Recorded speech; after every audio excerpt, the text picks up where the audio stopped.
Hi hello welcome to our channel Teju's పదాల పదనిసలు. ఈరోజు మనం చెప్పుకోబోయే కథ చెలి నీవసమై పార్ట్ 140. ఇంకా లేట్ చేయకుండా స్టోరీలోకి వెళ్ళిపోదాం.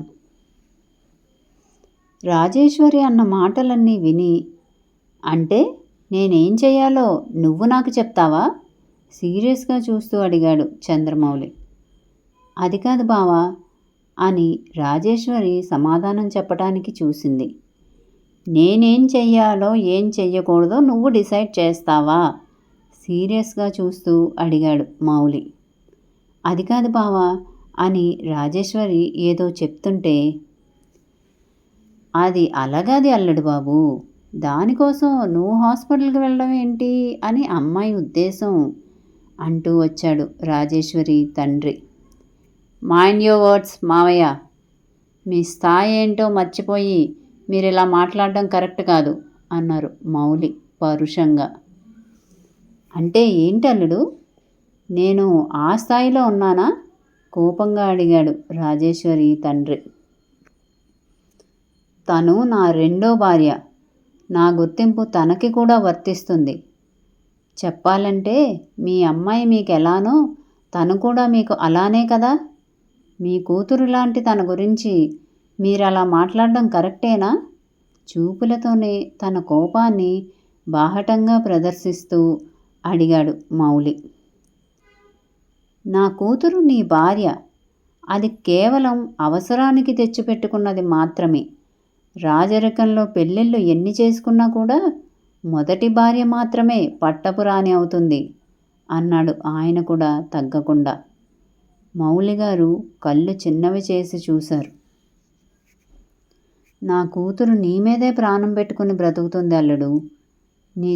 నీ జాతక దోషం గురించి తెలిసి నీకిష్టం లేకపోయినా, తనకు ప్రాణం పోతున్నట్టు అనిపిస్తున్నా నీకు రెండో పెళ్లి చేసింది. దాన్ని అర్థం చేసుకుని మసులుకుంటూ ఎవరిని ఎక్కడ ఉంచాలో అక్కడ ఉంచితే నీకే మంచిది అన్నాడు. లేకపోతే పదునుగా వచ్చాయి మౌలిగారి మాటలు. బావా అని కాస్త గట్టిగా అరిచి, నాన్న మీరిక్కడి నుండి వెళ్ళండి అంది రాజేశ్వరి. అది కాదు రాజీ ఆయన అంటుంటే, రాజేశ్వరీదేవి గారు, మీరు నా భార్య అన్నదానిలో ఎలాంటి అనుమానాలు సందేహాలు లేవు. అలానే సులోచన కూడా నా భార్య. తన మీద నాకు ప్రేమ లేకపోయినా బాధ్యత ఉంది. ఇన్నాళ్ళు నువ్వు తన గురించి పట్టించుకుంటున్నావు అనుకున్నాను. కానీ నేను అనుకోవటం మాత్రమే కానీ ఒక్కసారి కూడా తెలుసుకోలేదు.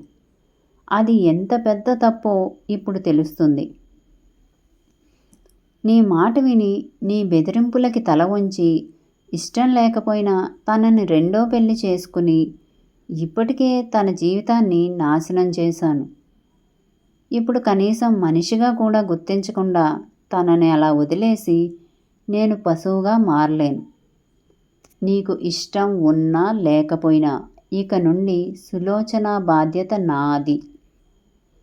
ఇన్నాళ్ళు నువ్వు ఆ బాధ్యత తీసుకోలేదు కాబట్టి ఇప్పుడు తన భర్తగా ఆ బాధ్యత నేను తీసుకుంటున్నాను. మిగిలిన విషయాల్లో ఎలా ఉన్నా తన భర్తగా నా ప్రేమని తనకి పంచలేకపోయినా సాటి మనిషిగా తనని గౌరవించగలను. ఇక నుండి తన బాధ్యత నాదే అని కోపంగా చెప్పి తన గదిలోకి వెళ్ళిపోయాడు మౌలి. నిలువుగుడ్లేసుకుని నిలబడిపోయారు రాజేశ్వరి ఇంకా తన తండ్రి ఇద్దరు.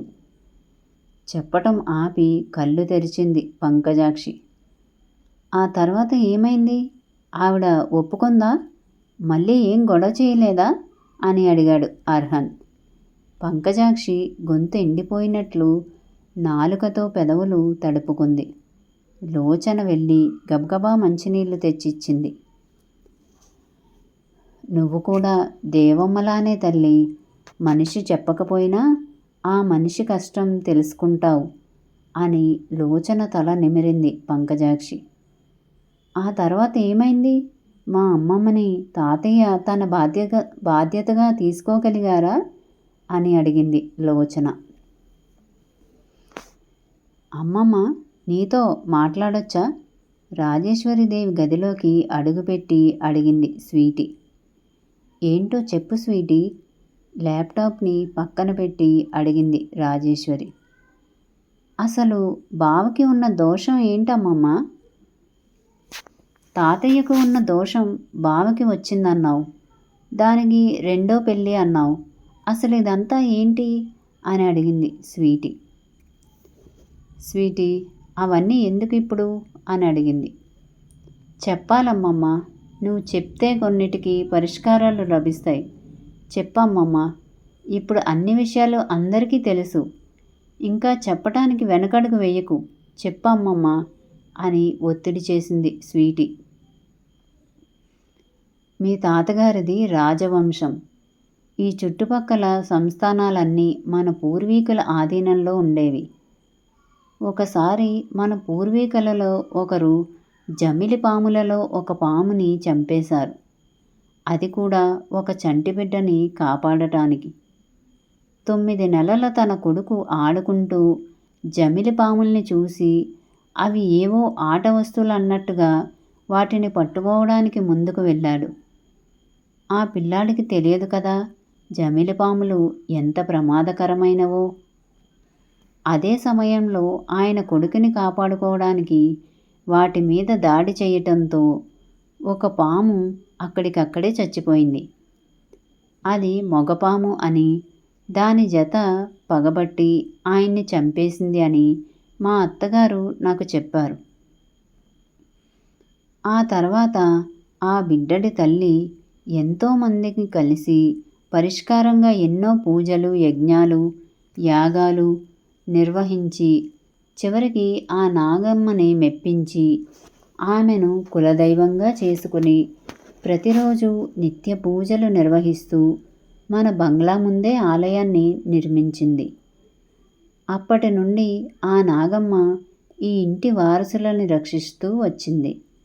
ఒకసారి మీ తాతగారు తోటలో ఉండగా కట్టుతాడు తెంచుకుని ఒక ఎద్దు ఆయన మీద దాడి చేసింది. మీ తాతయ్య చాలా ప్రయత్నం మీద దాన్ని నిలువరించగలిగారు, కానీ ఆ ప్రయత్నంలో ఆయన కూడా గాయపడ్డారు. చిన్న చిన్న గాయాలే అయినా మా అత్తగారిలో భయం చాలా హెచ్చు స్థాయిలో పెరిగింది. నాకు భయం వేసినా అప్పటికి కొట్టిపారేశాను. కానీ మా అత్తగారు ఇంట్లో యాగం చేపించిన రోజు ఒక సిద్ధాంతి గారు వచ్చారు.